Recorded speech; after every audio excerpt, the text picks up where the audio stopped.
নমস্কাৰ আমাৰ ইউটিউব চেনেলে আপোনাক সকলোকে স্বাগতম জনাইছো। আমাৰ ঘৰ যিহেতু মাজুলীত আপোনালোকে জানে বৰ্তমান সময়ত কিমান মানে পানী হৈছে, মাজুলীখন বৰ্তমান ডুবি গৈছে বুলিয়ে ক'ব পাৰি। আমাৰ ঘৰ যিহেতু মাজুলীত, মোৰ ঘৰ মাজুলী বালিচাপৰিত হয়। এতিয়া আমাৰ ইয়াতো যথেষ্টখিনি পানী হৈছে, য'ত আমি মানে আগতে আমাৰ ৰাস্তাটো কি হৈ আছিলে কাৰণে ৰাস্তাটো ডুব গৈছিলে। এইবাৰ আমাৰ ৰাস্তা বনাইছে কাৰণে ডুব যোৱা নাই। এইটো আমাৰ ঘৰৰ কাষতে এটা ইটা ভাটা আছে। আমি এতিয়া বৰ্তমান নাৱত আহি আছোঁ। আমাৰ কাষতে এটা ইএনডি আছে, ইএনডি চাবৰ কাৰণে। আৰু এতিয়া আমি ইটা ভাটাটোৰ ওচৰত পাইছোঁহি। এজন মানুহে ইটা নমাইছে, আমাকো অকণমান ফুৰাইছে ঘৰৰ কাষৰ দাদা এজনে। সঁচাকৈ পাব দেখুৱাই দিয়াচোন গোটেই দৃশ্যখিনি। আমাৰ ভণ্টি আৰু আমাৰ ঘৰৰ কাষৰ দাদা যি আমাক ফুৰাই ফুৰিছে ইয়াত পথাৰৰ মাজত। আপোনালোকে সকলোৱে উপভোগ কৰক আমাৰ ইয়াত পানী কিমান হৈছে, কি কথা। অথনিৰ পৰা মন গৈ আছে যে নাও এখন নাই, নাওখন পোৱা হ'লে অকণমান ফুৰিলোগৈহেঁতেন। কিন্তু এতিয়া সুবিধাটো পাইছোঁ। ভণ্টিহঁতেও ক'লে যে বৰ মুকুন্দ দা অকণমান ফুৰি আহোঁ। মই বোলো ব'ল তেতিয়াহ'লে ফুৰি আহোঁগৈ। কিন্তু সেইটো কাৰণে ওলাই আহিলোঁ। এয়া আমাৰ লগত আমি দাদাৰ সাহসতে আহিছোঁ আৰু আমি সাঁতুৰিব কিন্তু কোনেও নাজানো।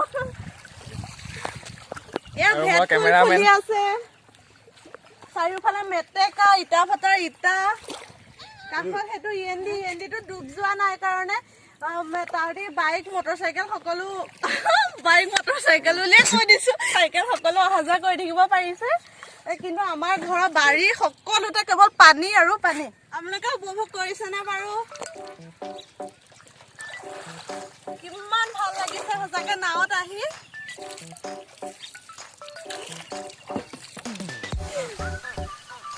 এবাৰ পানীত মাছেই নাই খাবলৈ, আমি মাছেই এবাৰ খাব নাপালো। এইটোতো মস্ত ডাঙৰ ডুবি হয়, যিটো আছে এইখিনি আপোনালোকে দেখিছে কলমৰখিনি ইফালে, সেইটো ডাঙৰ ডুবি হয়। তাত যাব আমাৰ দেউতাহঁতে নিদিয়ে, সেইটো কাৰণে দাদা যদি একদম পথাৰেদি ঘূৰাই নাৱত আমাক লৈ আহিছে এইখিনি চব দেখুৱাবৰ কাৰণে। নাদোৱা ডুবি বুলি কয়।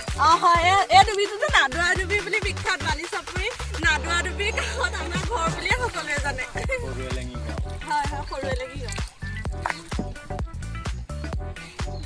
এইবোৰতো পথাৰ, ইয়াত ধান খেতি বা আলু খেতি এইবোৰ চব খেতি কৰা হয়। কিন্তু এতিয়া পানীত চব ডুব গ'ল, বহুতখিনি ধান মানুহৰ নষ্টই হৈ গ'ল।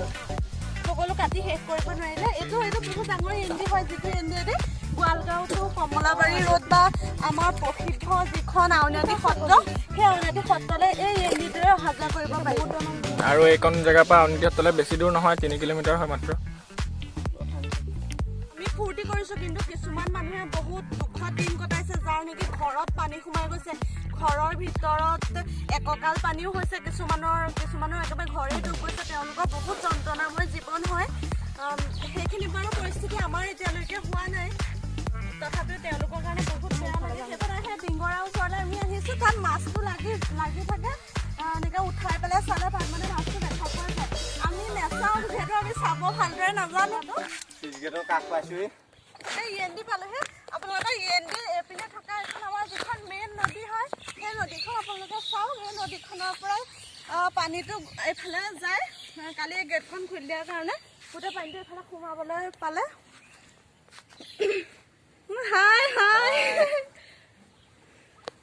এইখনে চুইচ গেট। এইকেইডাল বৰ্তমান এনেকৈ ঘূৰালে, বৰ্তমান এতিয়া তলা মাৰি থোৱা আছে বৰ্তমান। কিন্তু এই তলাটো খুলি পেলাই বৰ্তমান ঘূৰালে এইটো গেটখন বৰ দাং খাই যায়। আকৌ যেতিয়া আপোনাৰ বন্ধ কৰিবলগীয়া হয়, বৰ্তমান এডাল আকৌ ঘূৰাব লাগে উল্টা পাকে। আচলতে বানপানী বুলি ক'লে মানে কি আমাৰ মাজুলীৰ মানুহৰ কাৰণে বহুত দুখময় জীৱন বুলিয়ে মই ক'ব বিচাৰিছোঁ। কিছু ঠাইতো মানে কি মানুহ ঘৰৰ ভিতৰত থাকিবলৈ জেগা নাই। যেতিয়া এককাল বা এবুকু পানী হৈ যায়, ক'ত থাকিব তেওঁলোক? কিছুমান এনেকুৱা ইএনডিৰ ওপৰত আহি তেওঁলোক বসবাস কৰে। গৰু ছাগলী সকলোবোৰ ইএনডিৰ ওপৰত। আমাৰ এই ইএনডিটোত যথেষ্ট গৰু ছাগলী আপোনালোকে হয়তো দেখিছে, গৰু ছাগলী ৰাখিছে। বা আমাৰ যিবোৰ পানীত ডুব গৈছিলে যিবোৰ ধান, সেই ধানবোৰ কাটি আনি মানুহখিনিয়ে কেনেদৰে শুকুৱাইছে, কষ্ট কৰি এদিন মেলি দেখিছে। এইবোৰ ধানৰ ডাঙৰি, এইখিনি যিহেতু অলপ শুকাইছে, কিন্তু বহুতখিনি নষ্টই হৈ গৈছে। মানে বস্তুটো শুকাই মানে কি বুলি কম, মলঙি যোৱাৰ নিচিনা হৈ গৈছে। আচলতে কষ্টৰ মানে মাটিত যিটো মানে কপালৰ ঘাম মাটিত পেলাই কৰা খেতিত তেওঁলোকৰ যিটো মানে কষ্টটো মানে যথেষ্ট পানীয়ে ধ্বংসি পেলাইছে বুলিয়ে ক'ব বিচাৰিছোঁ। হয়তো এটা ঘৰ দেখিছে চাগে, আমি এনডিৰ ওপৰৰ পৰা দেখিছোঁ যথেষ্টখিনি মানে পানীয়ে সেই ইটা ভটাৰ কাষত থকা এটা ঘৰ, সেইটো অলপ বেঙি বেঙি দেখিছে চাগে, সেই ঘৰটো যথেষ্টখিনি পানীয়ে আধাখিনিলৈকে পানী সোমাই গৈছে তাত মানে মানুহ থকাটো এতিয়া অসম্ভৱ হৈ গৈছে। আপোনালোকে চাওক চাৰিওফালে মাত্ৰ ENDটোৰ ওপৰত আমি থকা বাহিৰে চাৰিওফালে আপোনালোকে মাত্ৰ পানীকে দেখি থাকিব য'তে ত'তে, মানে সকলোখিনি প্ৰায় নষ্টই হৈ গৈছে মানুহৰ খেতি পথাৰৰ পৰা আদি কৰি সকলো। এতিয়া আপোনালোকৰ মেইন চুইচ গেটখনৰ পৰা য'ত বন্ধ কৰে সেইটো দেখুৱালে, ENDটোৰ এইপিনে থকা মই আপোনালোকক মেইন চুইচ গেটখন দেখুৱাব বিচাৰিছোঁ, যিটো নেকি খুলি দিলে যোনফালেদি পানীটো আমাৰ ছাইডে সোমাই যায়, সেইটো আপোনালোকে চাব পাৰে। এইফালেদি এনেকৈ দেখুৱাই দিয়া ভালদৰে, ভয়ে লাগে প্ৰায় পানী দেখিলে, প্ৰায় ভয়ে লাগে। এইপিনে ভালকে দেখুৱাই দিয়াহি, এইপিনে যে পানীটো সোমাই যায় আমাৰ সেইফালে। এনেকুৱা 3খন গেট আছে ENDটোত, 3খন গেটেদি এইফালে পানীটো কালিতো কেনেকুৱা ঢৌ হৈছে, কালি যেতিয়া প্ৰথম চুইচ গেট খুলিছে কেওপিনে ঢৌ দি মানে এনেকুৱা কোবাল সুত মাৰি পানী সোমাইছে, সঁচাকৈ দেখিবলৈ ভয় লাগে। সেই আমাৰ ঘৰৰ কাষৰ আৰু এজন দাদা নাওলৈ আহিছে, নাৱত তেওঁ কিবা কৰি আছে, হয়তো গৰু ছাগলী ইয়াত এৰাল দিছিলে বা ৰাখি থৈছিলে। আৰু এয়া আমি বায়ে মই অকণমান পানীত নামি চাওঁ। একদম চেঁচা পানী, নদীৰ পানী। এইফালেতো এইখন মেইন নদীখন, এইখন যিহেতু ৰাস্তা আছিলে নদীলৈ যোৱা, বাপৰে এইখিনিতে ইমান দ, একদম চেঁচা পানী, পুৰা নদীৰ চেঁচা পানী। গৰমত ভাল লাগি গৈছে একদম নামি। আৰু আমি এতিয়া এয়া ঘৰলৈ যাবলৈ লৈছোঁ। আমি এতিয়া ঘৰলৈ উভতি আহিছোঁ। অথনি আমাৰ দাদাজনে পথাৰৰ ফালেদি আনিছিলে, আমি ভয় কৰোঁ কাৰণে এতিয়া একদম সি মানে আমাক মস্ত ডুবিটোৰ মাজেদি আনিছে, যিটো নেকি ভয়ংকৰ ডুবি বুলিয়ে ক'ব লাগিব আচলতে। আৰু এইডোখৰতে আছে ডুবিটো, এইকণে আমি ডুবিটোৰ ওপৰতে আছোঁ এতিয়া। হয় বহুত দ এইটো ডুবিটো।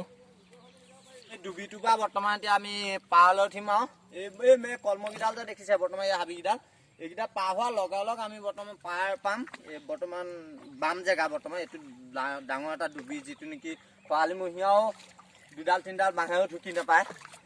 এয়া আমাৰ এতিয়া টুটুৱে ক'ব, বৰ্তমান আমাৰ টুটুলৈ হেৰি দিয়া হৈছে, টুটুৱে ক'ব পাৰিব এতিয়া, তাই বাম দেখিলে নহয় এতিয়া তাই মুখৰ মাত ওলাব। এয়া আমি ঘৰ পাওঁ হৈছোঁহি। এই বাঁহনিখিনি দেখিছে, বাঁহনিখিনিৰ পিছফালে আমাৰ ঘৰটো আছে। আৰু এই জেওৰাখনৰ পিছফালে দেখিছে, সেইটো ৰাস্তাটো যিটো পানী উঠিলে, সেইটো পাৰ হ'লে আমি ঘৰটো পামগৈ। আৰু গাঁৱৰ ৰাস্তা পাইছোহি। গাঁৱৰ ৰাস্তাটো যিহেতু আমাৰ আধা ৰাস্তা পানী উঠি গৈছে, আমাৰ ঘৰৰ ওচৰৰ পৰা পানী উঠা নাই, আমাৰ ঘৰৰ মুখৰ আগৰ পৰা। এইটো আমাৰ ৰাস্তা আছিলে, ৰাস্তাটো চব ইমান পানী হৈ গৈছে, প্ৰায় এককালতকৈ বেছিয়ে হ'ব ইয়াত পানী। আমি পাওঁ আমাৰ ঘৰৰ এইটো ৰাস্তা আৰু ইপাৰে এইবিলাক দ জেগা হয়, এইবিলাক খাল। এইখিনিতে এখন কলৰ ভূ আছে, কলৰ ভূ প্ৰায় মানুহে চিনি পাই থাকে, যিখন কলৰ ভূ মানে তেনেকৈ উঠি মানুহ পাৰ হ'ব পাৰে। এখন চাওক, কলৰ ভূ, ঘৰ পালোহি। গতিকে আজিলৈ ইমানতে সামৰিছোঁ। গতিকে আপোনালোকে যদি ভাল পালে, আমাৰ ভিডিঅ'টো যদি ভাল পায়, আমাৰ চেনেলটো লাইক, কমেণ্ট আৰু শ্বেয়াৰ কৰিব নাপাহৰিব, লগতে ছাবস্ক্ৰাইব কৰি দিব। ধন্যবাদ।